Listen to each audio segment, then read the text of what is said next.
Ciao, salve a tutti. Oggi vi spiego come caricare le rette sul portale Bonus Nido. Lo farò tramite telefono. Vi basta andare su Play Store, scaricare l'app HP Smart, questa. Una volta fatto, aprirla, andare su scansione foto,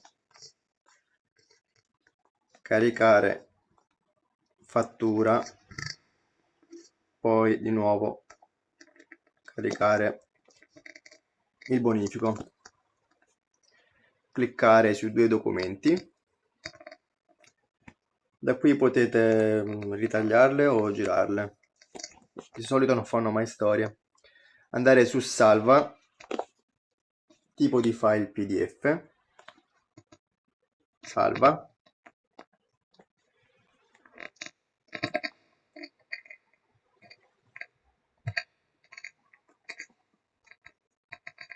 uscire,